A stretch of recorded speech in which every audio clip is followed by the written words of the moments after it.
So, with this new model, what have you guys been able to accomplish here in Biloxi? Mm-hmm.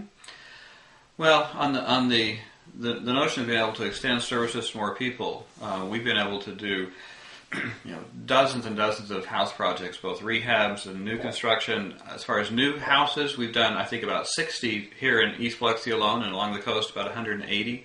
And each one of these then are specific projects with a lot of involvement with people who are going to live in the house. That's a really important point, that you guys, with low-income housing, you actually invite the owners into the process, right? Which is a completely different mindset than kind of standard low-income housing. Right. And we talk real clearly about design as a decision-making process, right?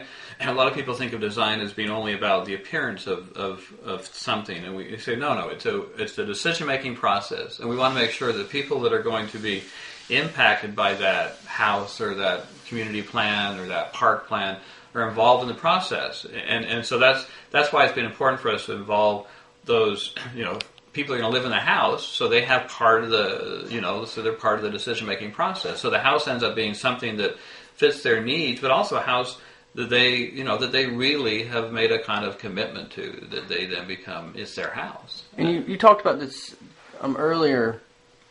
It adds value to the community. Instead of people, it makes people less transient. Mm-hmm.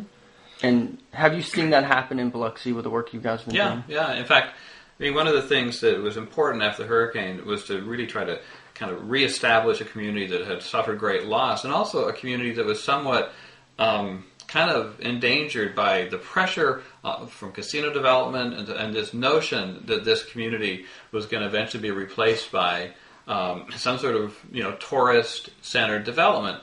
And it was important for this community to really kind of sort of not just kind of get housing, but to reestablish sort of their kind of roots and connections to the community. So these houses, it's important that they replace not just in function, but replace really in a kind of economic sense the house that was lost. So this is that family's wealth, it's that family's sort of what they're going to pass on to their children.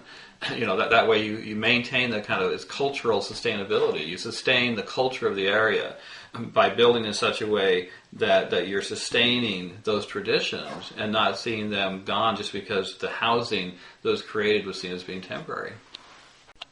So you guys have been here for a few years with a lot of success in what you've been doing. Where do you see the community studio going in the future? Where would you like to see?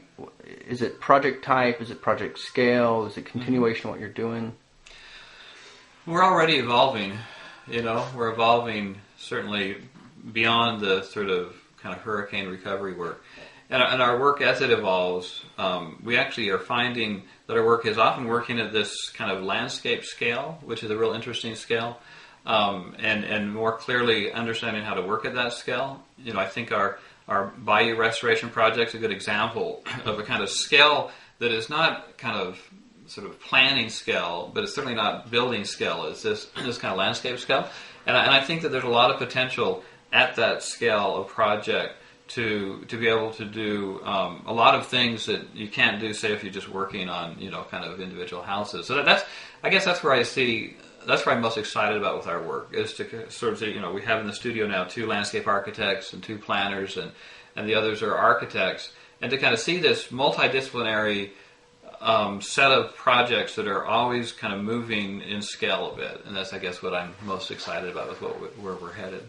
And what are the challenges you see kind of facing you in this kind of new model of a design office, the public practice? What kind of challenges do you see you have to overcome to get to that kind of vision you're starting to see?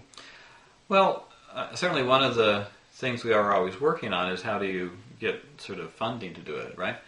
And we've been successful at doing that, but it takes work. It's certainly not a kind of barrier, but it's one that you're always having to work towards the funding in a way that you're sometimes quite a ways ahead of when you're going to actually do the work. So there's a different sort of notion of sort of projecting your work based on kind of lining up the sort of funding, knowing that you may not be able to get to that work, for another year or so. So one of the challenges then is sort of managing all that, so we don't find ourselves simply kind of chasing after grants, but we're more able to maintain a certain kind of direction in a more kind of long-term way.